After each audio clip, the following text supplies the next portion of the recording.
Welcome to NGS kitchen and more. আশা করি সবাই ভালো আছেন এবং সুস্থ আছেন। গরম তো ভালোই পড়ে গেছে। তো আজকে চলে এসেছি পয়লা বৈশাখ উপলক্ষে একটা পনিরের রেসিপি নিয়ে। আশা করি সবার ভালো লাগবে এবং কাজেও দেবে। এবং খুব যে বেশি কিছু এখানে ব্যবহার করেছি সেটা না, অল্প কিছু উপকরণ দিয়েই এই রেসিপিটি বানিয়েছি। তো আমি সকলের সাথে শেয়ার করছি। ভালো লাগলে অবশ্যই একটা কমেন্ট করে দেবেন এবং জানাবেন, এবং কিছু যদি অসুবিধেও হয় বা দেখে যদি মনে হয় এটা করলে ভালো হতো সেটাও একটু বলে দেবেন, তাহলে নেক্সট টাইম সেটা ফলো করব। প্রথমেই বেশ কিছুটা পনির নিয়ে নিয়েছি। এখানে আমি বলে রাখি 600 গ্রাম পনির নিয়েছি এবং সেটা পছন্দ মতো সাইজ করে নিয়ে কেটে নিচ্ছি। এটা নিজেদের পছন্দ মতো সাইজ করে নেবেন। এর সাথে নিয়েছি ক্যাপসিকাম এবং পেঁয়াজ কিছুটা নিয়েছি, আমি পরে আরেকবার ব্যবহার করব সেই জন্য আর কিছুটা নিয়েছি। ক্যাপসিকামের মতো ডুমো ডুমো করে কেটে নিয়েছি।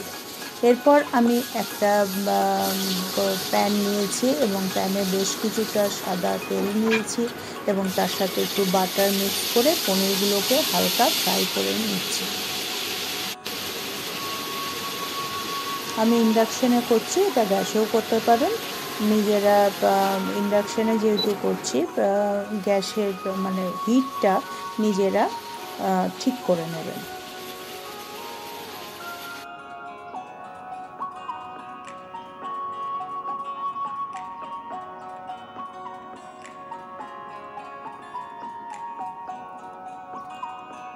এবারে একটা ডেকচিতে অল্প গরম জল এবং সামান্য লবণ দিয়ে আমি পনিরগুলোকে ভিজিয়ে ঢেকে রেখে দিয়েছি। এবারে ওই একই প্যানের মধ্যে আবারও একটু সাদা তেল দিয়ে এবং যে তেলটা ছিল সেটাতেই হয়ে যাবে এবং তার সাথে আলু একটু অ্যাড করেছি এবং তারপরে পেঁয়াজ এবং ক্যাপসিকামগুলো সুন্দর করে হালকা ফ্রাই করে নেব।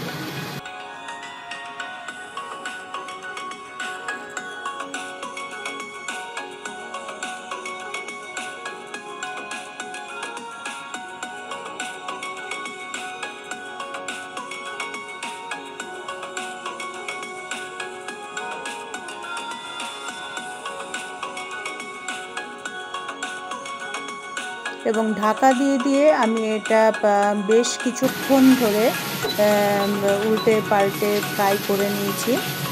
প্রায় 70% মতো আমি ফ্রাই করে নিয়ে এগুলো তুলে রাখলাম। এবং প্যানের মধ্যে এবারে কি করেছি, অল্প একটু জিরে, গোটা গরম মশলা দিয়ে আমি ওই কুচনো যে পেঁয়াজটা ছিল, মিহি করে কুচানো যেগুলো ছিল, সেই পেঁয়াজটা আবার আমি প্যানের মধ্যে দিয়ে দিলাম। ঢাকা দিয়ে আবার ফ্রাই করছি। এবারে দিয়ে দিচ্ছি আদা পেস্ট করা।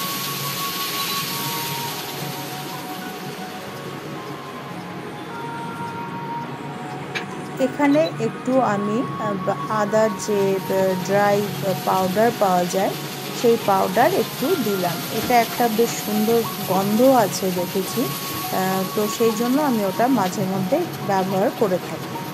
এবারে দিয়ে দিচ্ছি টমেটো পেস্ট। এটা আমি কেনা ব্যবহার করছি।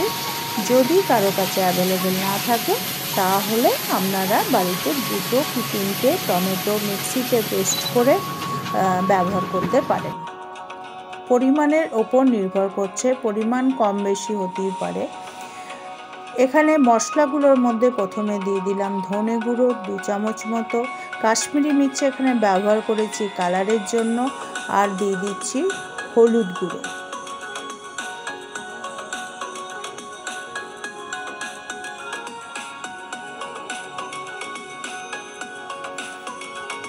পরিমাণ মতো ব্যবহার করছি নুন,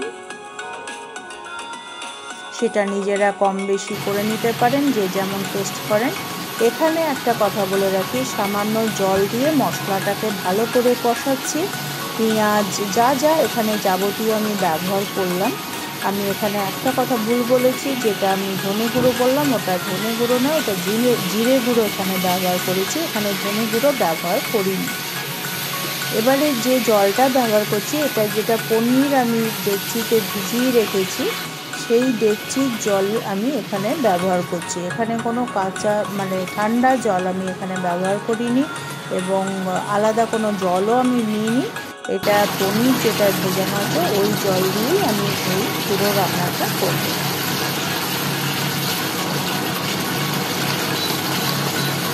ভালো করে মশলা কষানো হচ্ছে। কাশ্মীরি মির্চটা ব্যবহার করেছি এখানে কালারের জন্য। কেউ যদি স্কিপ করতে চায় স্কিপ করতে পারেন। পনিরগুলো যেটা জলের মধ্যে ভেজানো আছে সমস্ত পনিরটা আমি এখানে দিয়ে দিয়েছি এবং তার সাথে দিয়ে দিলাম ক্যাপসিকাম এবং পেঁয়াজ যে ভাজাগুলো ছিল সেগুলো সব একসাথে করে ভালো করে কষিয়ে নিচ্ছি।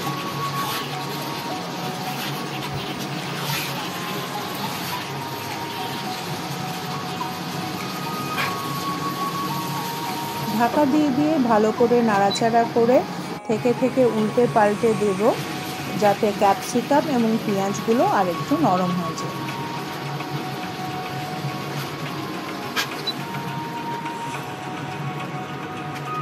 দিয়ে দিচ্ছি একটু কসুরি মেথি আর এখানে দিয়ে দিলাম একটু ফ্রেশ ক্রিম। এখানে কেউ যদি কাজু বাটা ব্যবহার করতে চায় করতে পারে, কিন্তু পরিমাণটা যেন খুব অল্প হয়। আর একটু সামান্য আমি নুন দিলাম এখানে, যেহেতু আমার কম লাগছিল সেই জন্য। এটা আপনারা একটু টেস্ট করে দেখে নেবেন, কম বেশি সেটা নিজেরা পছন্দ মতো করে নেবেন। সুন্দর কালার চলে এসছে। এটা আপনি পয়লা বৈশাখে বাড়িতে করে ফ্যামিলির সাথে শেয়ার করতে পারেন, আশা করি ভালো লাগবে।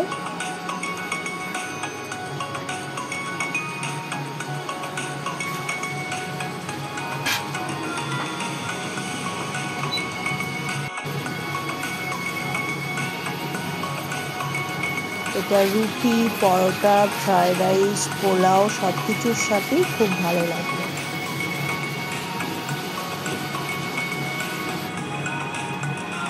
দিয়ে দিচ্ছি কাঁচা লঙ্কা কয়েকটা পিস পিস করে, যেহেতু এখানে কোনো ঝাল আমি দিইনি তো সেই জন্য কাঁচা লঙ্কা আমি দিয়ে দিলাম আর একটু কসুরি মেথি এবং বাটার।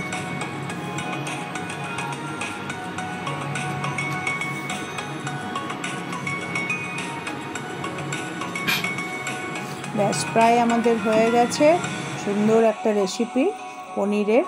সবাই ভালো থাকবেন, সুস্থ থাকবেন, পয়লা বৈশাখ খুব ভালো করে কাটান। আবারও চলে আসবো অন্য কোনো রেসিপি নিয়ে। ধন্যবাদ।